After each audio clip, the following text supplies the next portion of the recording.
Namal had always been a quiet child, the kind of girl who observed more than she spoke.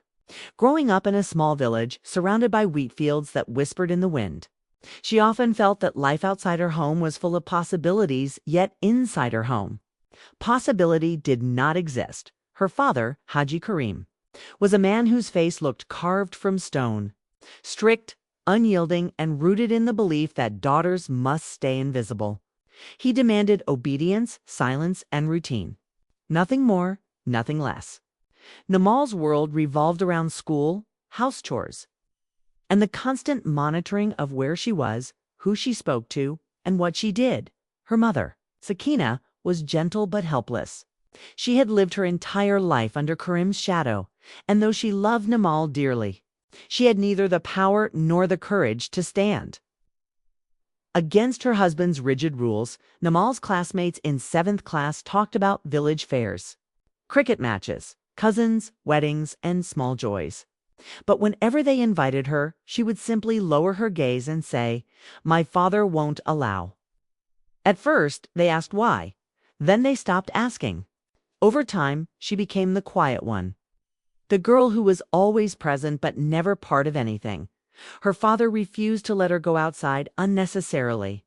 Even going to school was allowed only because education was needed to read holy verses properly, as he said. She wasn't allowed to join school trips. She wasn't allowed to attend tuition. She wasn't allowed to visit friends. Even fetching water from the village was considered too much freedom. The walls around her were invisible, but suffocating. Despite being locked in routine, Namal had one blessing. Her mind was sharp. She excelled in studies not because she was pushed, but because she saw books as windows into other lives. Each story she read gave her a glimpse of a world where women became doctors, teachers, lawyers, leaders. She would study at night in the dim light of a kerosene lantern, her heartbeat quickening whenever she read about someone achieving something great. Not because she dreamed of glory, but because she dreamed of escape. Her teachers noticed her brilliance. One day, her English teacher, Miss Alina, pulled her aside after class. "Namal, have you thought about applying for this scholarship program in the city?" Namal felt her breath catch. A scholarship for high school in the city. It sounded like a lifeline thrown to someone drowning, but the next thought crushed her excitement. Her father. He would never allow it. Miss Alina looked at her face and understood the unspoken answer. Still, she handed her a brochure and said gently, "Sometimes we have to fight for the life we deserve." Those words stayed with Namal like a seed, planted deep inside. The incident that changed everything happened 6 months later. Namal returned from school 5 minutes late. Only 5 minutes. The teacher had given extra homework. That was all. But her father's eyes narrowed when she entered the house. "Why late?" Miss was explaining before she could finish. The suspicion in his voice cut her off. "Who were you talking to?" "Which boy?" Her heart dropped. "No one, Abba. I swear, don't lie." His voice thundered. "Girls become shameless when they study too much. From tomorrow, you won't go to school." Sakina gasped softly, but kept silent. She knew arguing was useless. Nell froze. No school, no teachers, no books, no future. That night she cried silently into her pillow, but beneath the tears, something new was forming, something strong, something fierce. A promise. One day she would leave this cage. One day she would build a life so big her father's control couldn't touch it. One day she would become everything he said she never could. A silent rebellion begins the next morning. Namal didn't argue. She didn't cry. She simply lowered her gaze and said, "Okay, Abba." Her father nodded, satisfied with what he believed was obedience. But inside her, storm was gathering. She started studying secretly at night. She collected every newspaper, every old book from neighbors. She wrote letters, never sent, describing the life she wanted. Slowly, silently, Namal was sharpening herself. Every page turned was a step toward her future revenge. Not revenge through anger. Not revenge through violence. Revenge through success. Revenge through independence. Revenge through becoming everything he tried to suppress. And deep inside, she made a vow. One day, I won't just escape. I will return not as the silent daughter he controlled, but as a woman strong enough to show him what he tried to destroy. The journey had begun. Her revenge had begun. Years passed like silent footsteps. Namal grew from a frightened young girl into a determined teenager. Her father still controlled every movement she made. But he didn't know that she lived two different lives. One life was the obedient daughter he believed he had raised.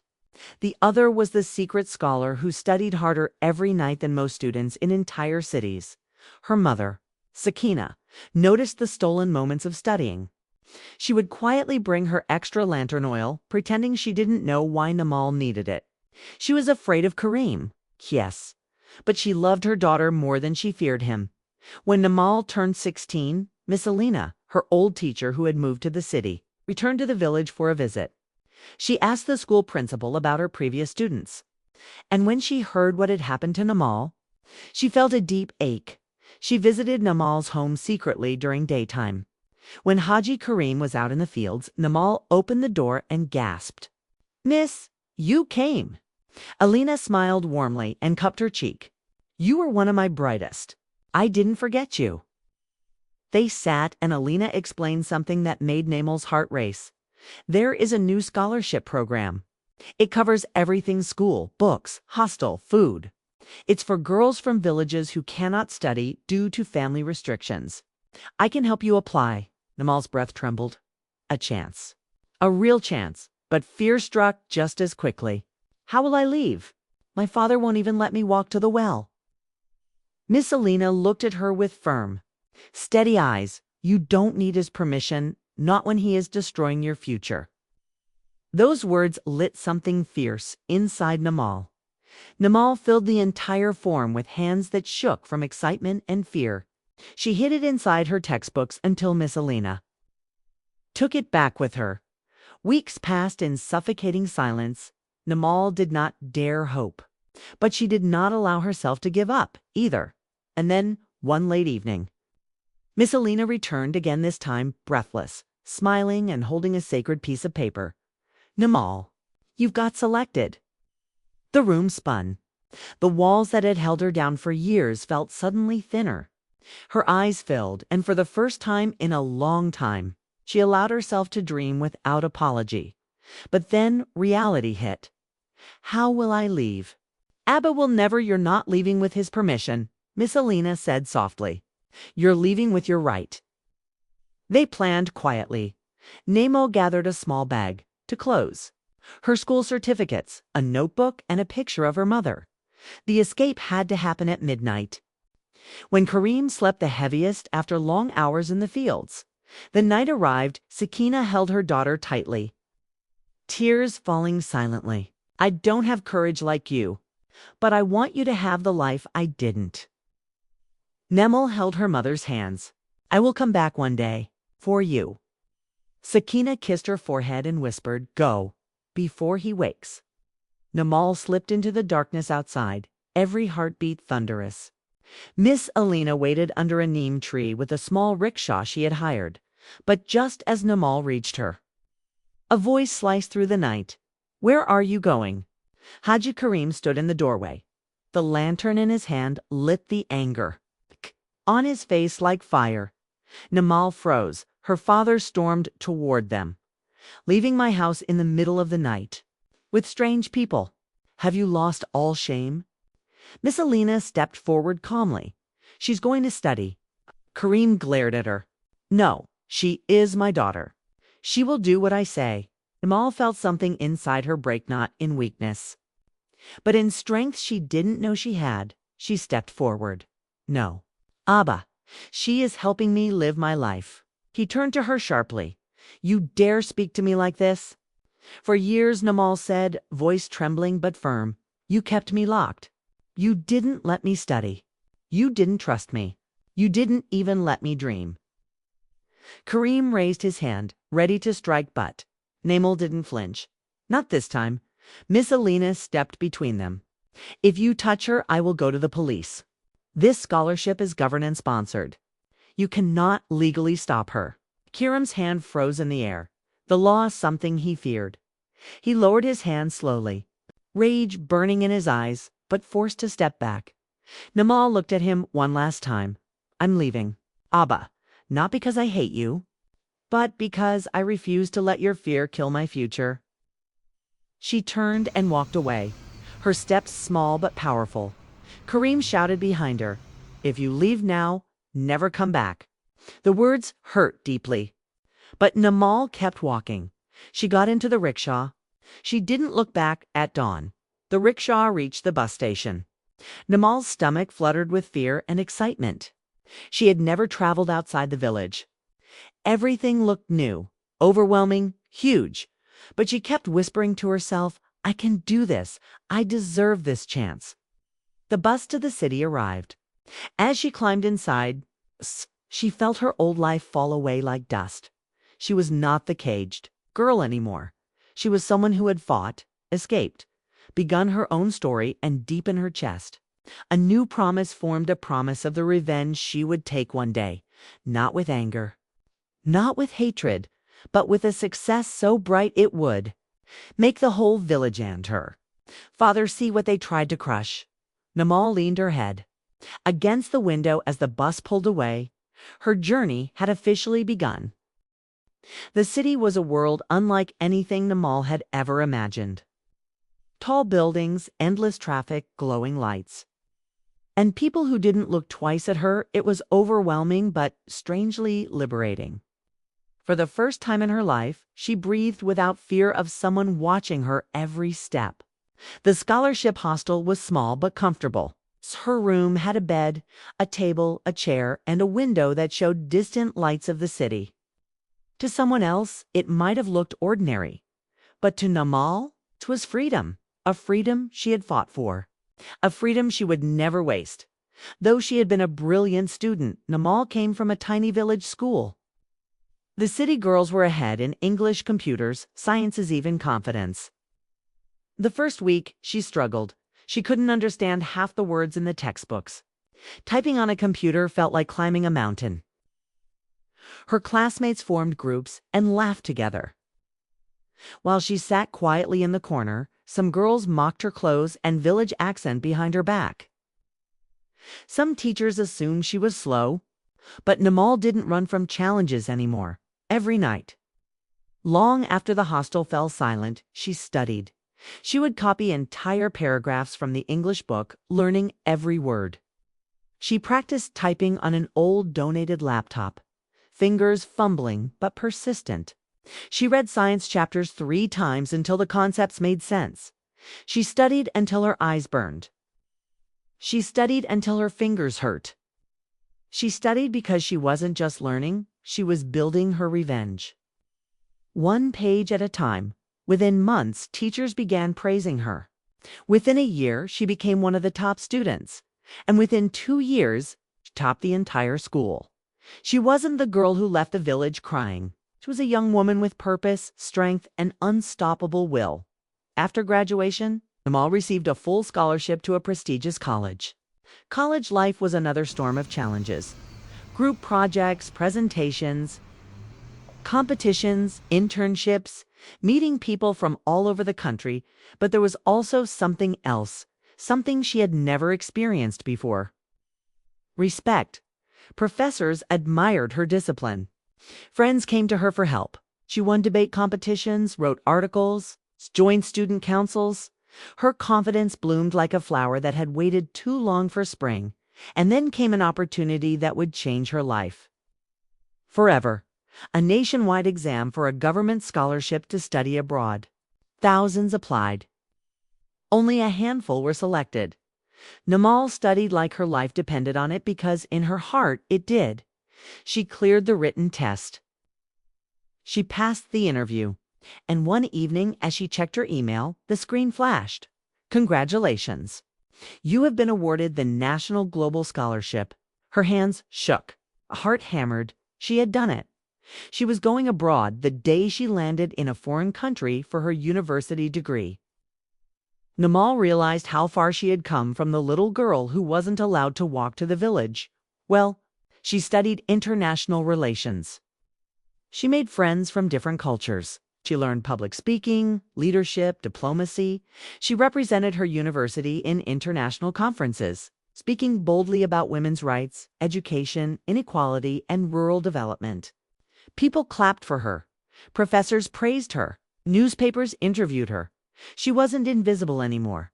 She was powerful. She no longer dreamed of escaping her father's world. She dreamed of changing the world altogether. By the time she turned 26, Namal had a master's degree, multiple awards, a powerful network, a job at an international development organization, offers from NGOs, government groups, and universities. She dedicated her work to empowering girls.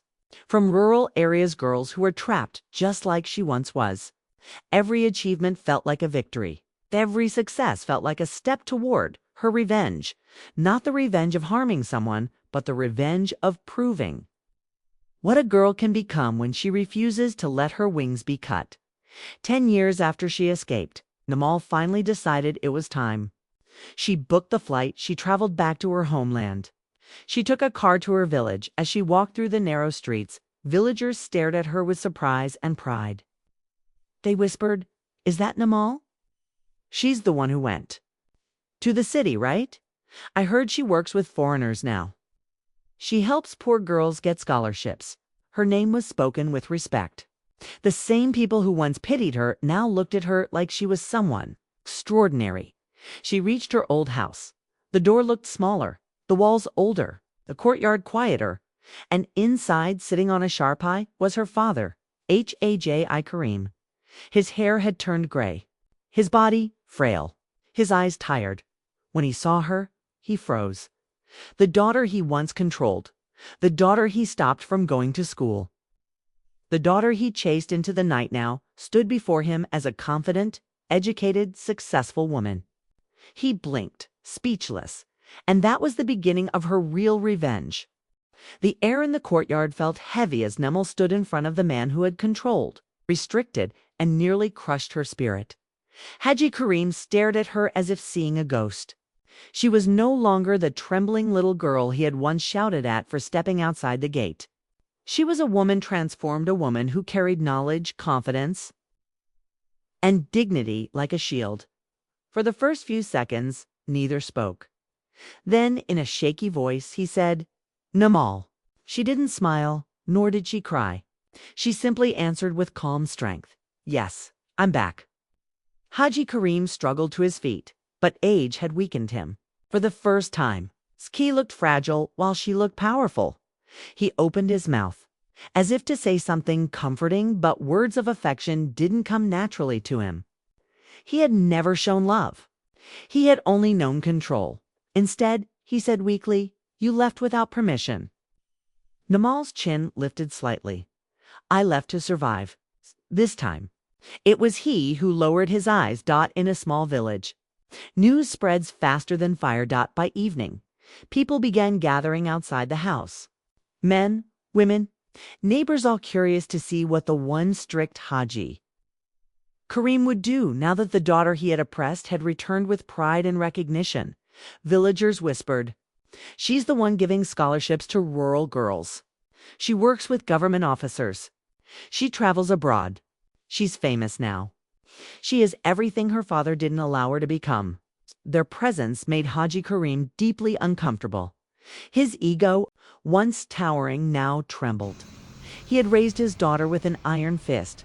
She stood higher than anyone in the village, higher than even he could ever imagine. For the first time, he was the one being judged. Her success had become his punishment. At sunset, Namal asked her father to sit with her in the courtyard. Her voice was calm, her words sharp as glass. "Do you know why I returned?" He stared at the floor. She continued, "Because I want you to see what your fear could not stop." He swallowed hard. "I studied. I became someone. Not because of you, but despite you." His eyes filled with guilt, but she didn't soften. This moment was not about comforting him. It was about reclaiming herself. You locked me inside this house. You tried to break my dreams. You treated me like a prisoner." He flinched, hearing his cruelty spoken aloud. "But I escaped. I succeeded. And everything you tried to stop became everything I achieved." She paused, letting each word sink like a stone. "This is my revenge. Not anger. Not shouting. Not cruelty, but dignity. The kind of revenge that burns deeper because it is clean the next morning." She visited the village school. The principal welcomed her warmly. She announced a new scholarship program, the Namal Scholarship for Rural Girls. Dozens of villagers gathered to witness the event. Hajj. Kareem was among them. As she stood on the stage, I spit on the stage. Speaking confidently into the microphone, her voice carried across the entire village. "Every girl deserves education. No father has the right to stop her from learning." The crowd clapped loudly. Some men lowered their heads. Some women nodded with pride. Some girls looked at her with shining eyes, inspired. And Haji Kareem, he felt the final strike of her silent revenge. His own daughter was correcting the world from the very stage he would never allow her to stand upon. People looked at her with admiration. They looked at him with judgment. The village had spoken. The world had changed, and he could no longer hide behind authority. After launching the scholarship, Namal packed her bag. She would return to her city job, continuing her mission of empowering rural girls nationwide. Before leaving, she approached her father one last time. He sat silently, the weight of regret crushing him. She placed a notebook in front of him. "This is for you," she said gently. He opened it. Inside were photos from her journey, her university, her international conferences, her awards, her organization, the girls she had helped. He looked up at her with trembling eyes. "Forgive me," he whispered. Namal took a deep breath. "I healed myself. Forgiving you is part of that healing. But I will never forget." She turned to leave. Her father watched her walk away, the daughter he once tried to control, now walking with a confidence that filled the entire street. His loss was complete, and her revenge, it was fulfilled not through pain, but through success. Not through hatred, but through growth. Not through violence, but through becoming everything he said she couldn't be.